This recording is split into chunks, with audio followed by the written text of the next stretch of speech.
All right, let's talk about women and testosterone. I think this is somewhat taboo. Maybe women are afraid to ask about testosterone, or women think this is only for men, and that couldn't be further from the truth. Now, I want you to know, though, going to and doing testosterone therapy, more than likely, this is not going to be somewhere where you go to your gynecologist for. You need to go to somebody that does hormone therapy day in and day out. It's like asking a heart doctor to fix your foot, basically.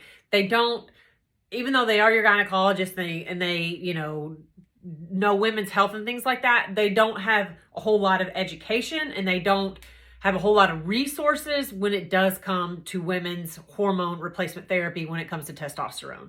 So that I would just like to put out there. Obviously, there are some magnificent gynecologists out there that are up to date on this kind of stuff and very fluent in that therapy. Here locally where I am, that's not the case. There's very limited options, and most of the times the gynos just won't even discuss hormone therapy with you, to be honest. So just to keep that in mind.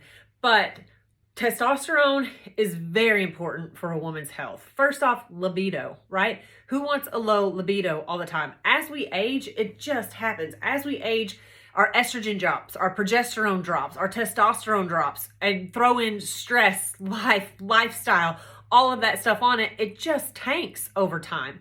So you feel the effects of it, and the effects can be fatigue, brain fog, low libido, low energy, low muscle mass. Like you're finding it very hard, like your efforts inside the gym are not matching what you're seeing. It's very hard for you to hold on to your muscle mass or build new muscle mass. We start to get that tire around our belly, is what we refer to it with those hormones.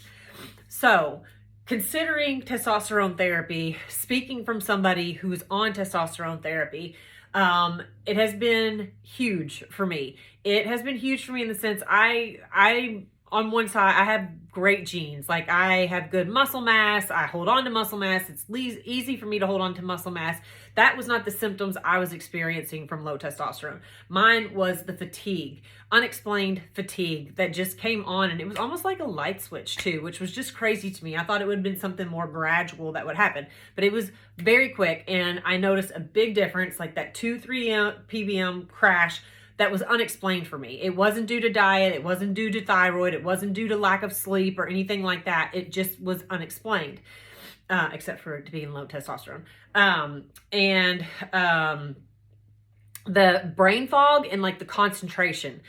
Those were my two biggest complaints that I just could not, no matter what I was doing and everything else in my labs looked really, really good, just was not improving.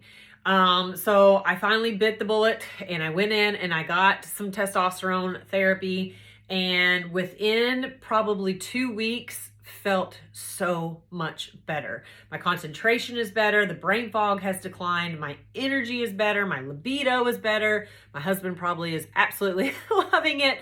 I just feel better on the testosterone. And there are 3 common ways to take testosterone. You can do it through injections, you can do it through creams, and you can do it through pellets. So, and these are my personal opinions when it comes to the 3 forms of testosterone that you can do. Pellets, you have highs and lows with the pellets, okay? So the pellets are inserted into the skin, typically in the butt area.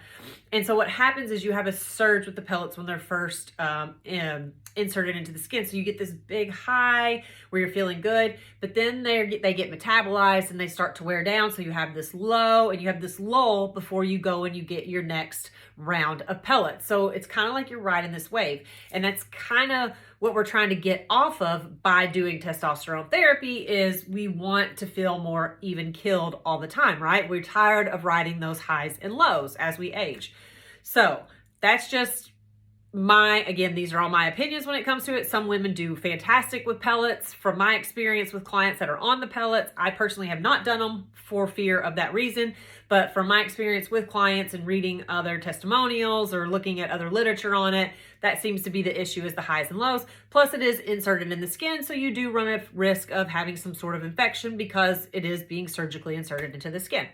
Second is creams. The issues that I have heard with creams, heard from clients, and again in literature, is the absorption factor of the amount of testosterone actually being absorbed into the bloodstream through the skin. Are they getting the full dose? It takes much longer for those testosterone levels to build, if they even do. I've had clients that have been on testosterone creams for 6 months and had very little increase in their testosterone numbers. Now, it could have been the dosing for that client or whatever it was, but it was not good. And then secondly is it can cause some skin irritation after use for a little bit. And so those again just don't sound like good things. Like I don't want this trial and error period. Like I want to take something and I want it to work and I want it to make it feel better. So, and then there's injections. I will say some women don't do well with injections though. They have issues with it. So it is a trial and error period. It can be a trial and error period with that as well. I personally do injections, and I had a bit of the trial and error period, not in a sense of ever feeling bad, but it made me put on some water weight initially until I got my dose exactly where I needed to be. When I started my testosterone therapy, my testosterone was nil. Like it couldn't even be measured on the labs. It was so low. So the therapist that I'm working with gave me a high dose to try and get those levels increased at a good rate because it was so low. So there was a little bit of titrating my dose and messing with it to get me where I was. But even though I was putting on the water weight, I knew it was the water weight. It didn't feel bad to me. I was okay. Was I happy about holding the water weight? No, but it's since gone.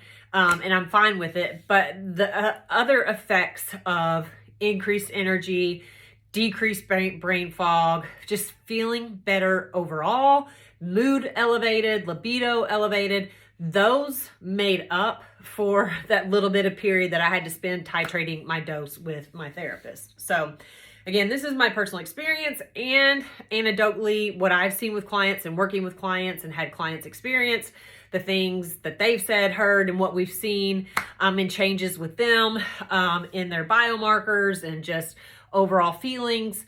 So it is worth looking into. It's worth doing your due diligence of research as well to make sure that it is something to do or something good for you to do.